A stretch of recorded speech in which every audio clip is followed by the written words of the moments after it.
성경의 비유와 역사적 사실은 어떻게 구분할까요?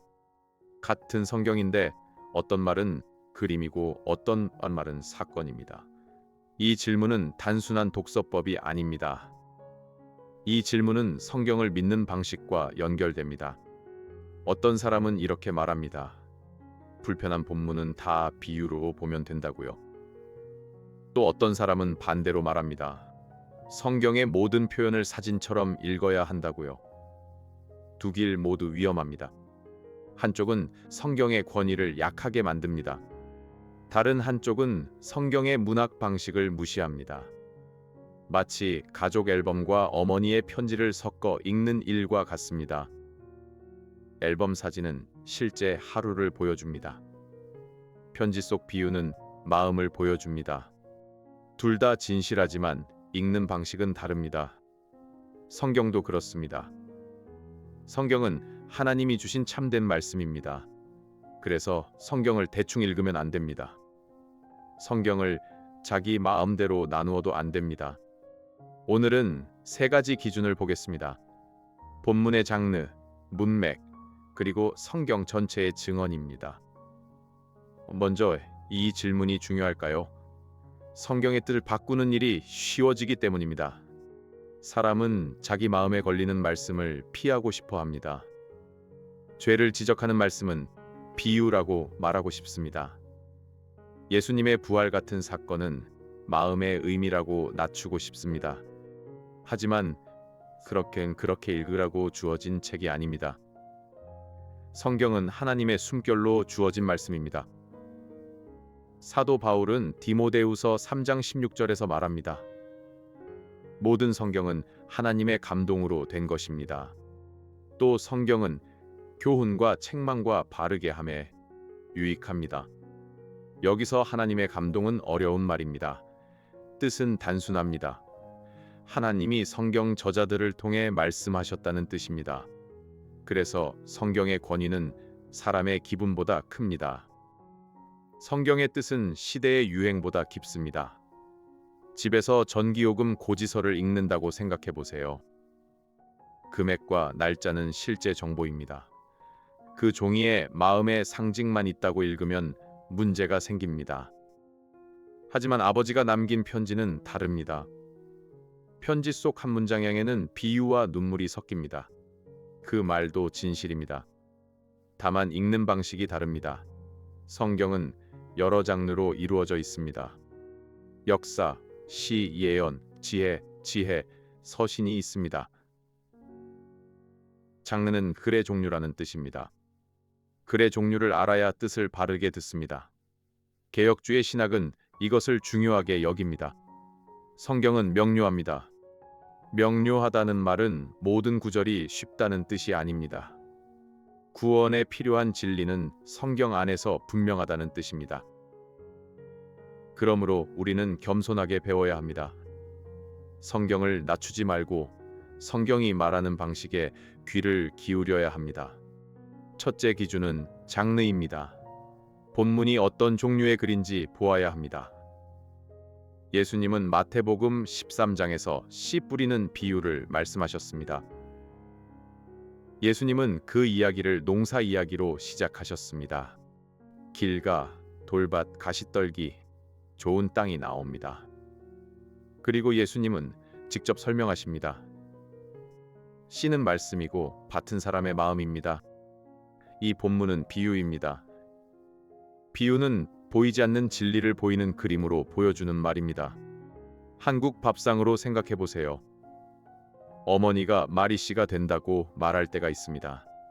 그 말은 진짜 식물 씨앗이 된다는 뜻이 아닙니다. 말이 삶의 방향을 만든다는 뜻입니다. 비유도 그렇습니다.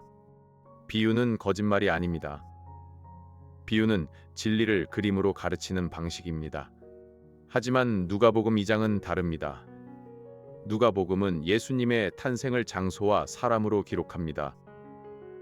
가이사 아구스도의 명령이 나옵니다. 구레뇨가 수리아 총독으로 있을 때라는 배경도 나옵니다. 누가는 누가복음 1장 3절에서 말합니다. 모든 일을 근원부터 자세히 미루어 살폈다고 말합니다. 그리고 데오빌로에게 차례대로 써보낸다고 말합니다. 이것은 역사 기록의 말투입니다. 비유처럼 시작하지 않습니다. 상징만 전하려는 방식도 아닙니다. 역사라는 말도 풀어야 합니다. 역사는 실제 시간과 장소 안에서 일어난 일을 말합니다. 성경의 역사는 그냥 교훈을 위한 꾸민 이야기가 아닙니다. 물론 역사 본문에도 상징이 있습니다. 예를 들어 성전은 하나님 임재를 보여줍니다. 그러나 성전이 상징이라는 이유로 성전이 없었다고 말하면 안 됩니다. 사진에도 의미가 담깁니다. 졸업식 사진은 실제 졸업식을 찍은 것입니다. 동시에 가족의 눈물과 수고도 담습니다. 의미가 있다고 해서 사건이 사라지지 않습니다. 성경을 읽을 때도 이 점을 기억해야 합니다. 장르를 보되 권위를 낮추지 말아야 합니다. 둘째 기준은 문맥입니다. 문맥은 앞뒤 흐름이라는 뜻입니다. 한 문장을 떼어내면 뜻이 흔들릴 수 있습니다. 시편 19편 1절은 이렇게 말합니다. 하늘이 하나님의 영광을 선포한다고 말합니다. 궁창이 그의 손으로 하신 일을 나타낸다고 말합니다. 여기서 하늘이 입을 열어 말한다는 뜻일까요? 아닙니다. 시편은 시입니다. 시는 마음과 진리를 그림처럼 말합니다. 그러나 이 시가 말하는 진리는 실제입니다. 하늘은 하나님이 창조주이심을 드러냅니다. 자연은 말 없는 설교자처럼 하나님의 영광을 보여줍니다. 동네 시장을 지나가면 냄새만 맡아도 알 때가 있습니다. 어느 집이 떡볶이를 파는지 알 수 있습니다. 간판을 보지 않아도 분위기가 말합니다. 이 비유는 완벽하지 않습니다. 하지만 세상도 창조주를 가리킨다는 점을 보여줍니다. 사도 바울도 로마서 1장 20절에서 비슷하게 말합니다. 창세로부터 하나님의 보이지 아니하는 것들이 보인다고 말합니다. 하나님의 영원하신 능력과 신성이 만드신 만물에 분명히 보인다고 말합니다. 이것이 신학에서 말하는 일반 계시입니다. 일반 계시는 누구나 자연과 양심을 통해 받는 하나님의 메시지입니다. 그러나 일반 계시는 우리를 구원하지 못합니다. 구원은 복음의 말씀을 통해 밝히 드러납니다. 여기서 중요한 점이 있습니다.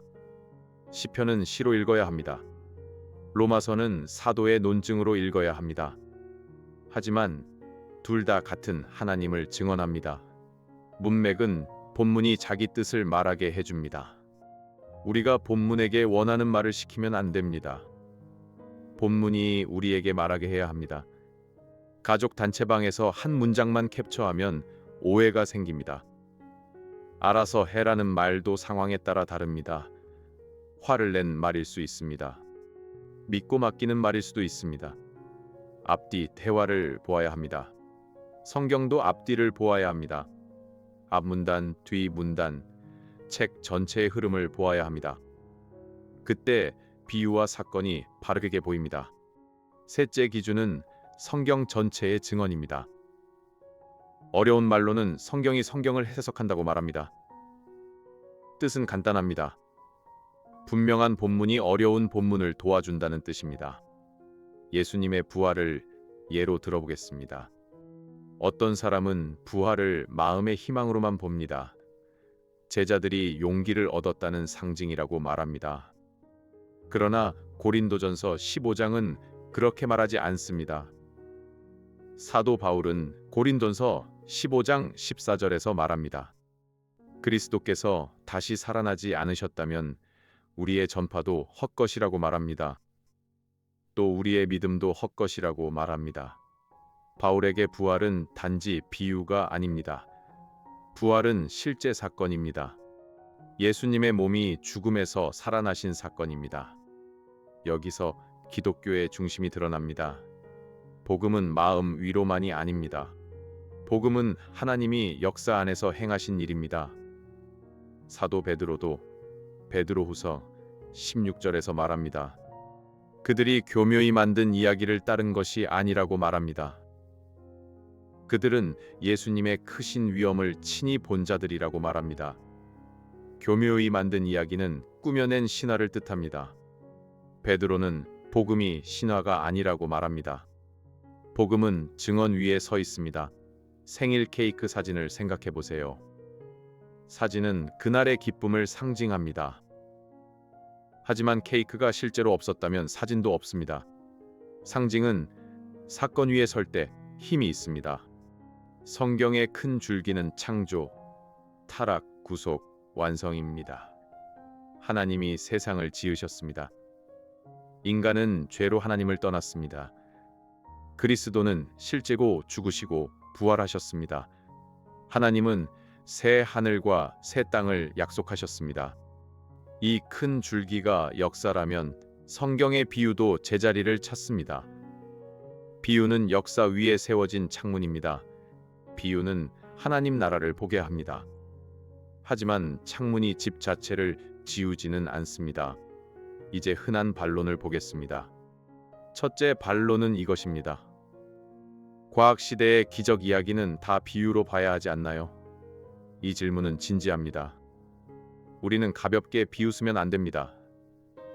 그러나 기적을 무조건 비유로 바꾸는 것은 답이 아닙니다. 그 방식은 성경이 말하는 하나님을 작게 만듭니다. 하나님이 창조주라면 하나님은 피조 세계의 주인이십니다.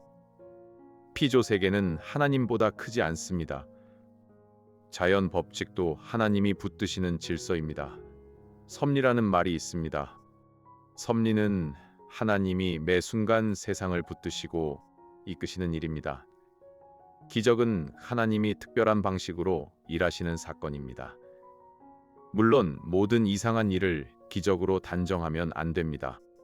성경이 기적으로 말하는 본문인지 보아야 합니다. 역사적 증언과 문맥을 함께 보아야 합니다. 둘째 반론은 이것입니다.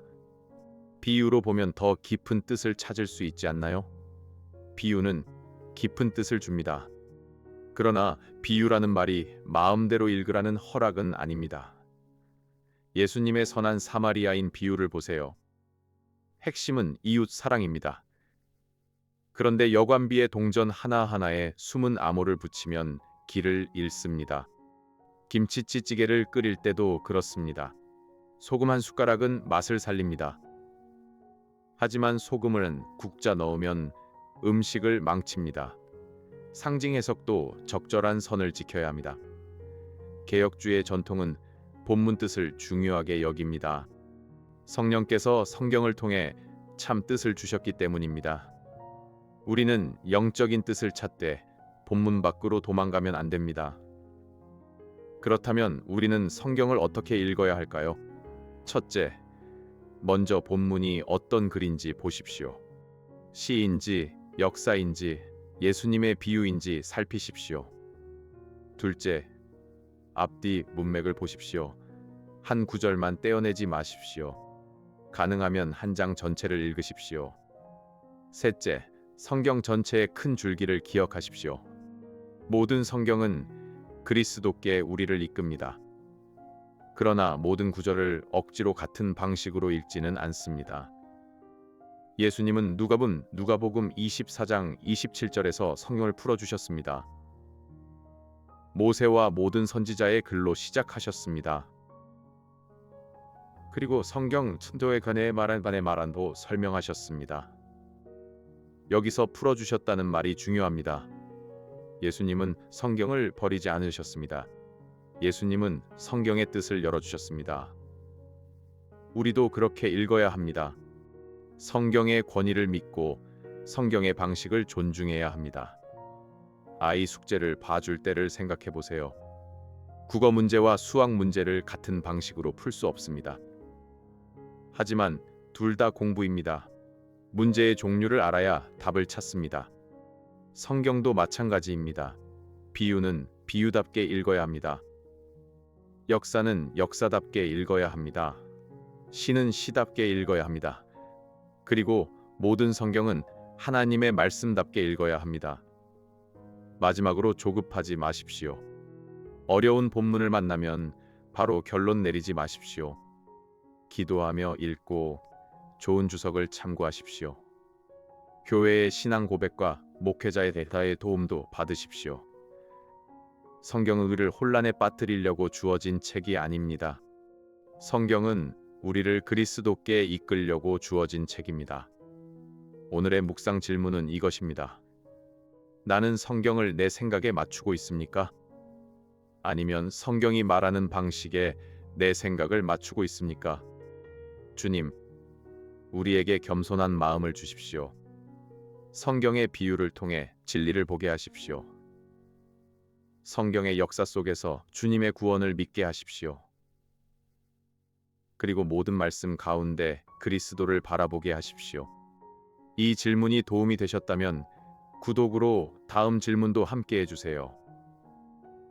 이 영상은 보수적 개혁주의 신학의 입장에서 제작된 변증학적 콘텐츠이며 모든 신학적 견해를 대변하지 않습니다. 본인의 신앙 공동체 및 목회자와 함께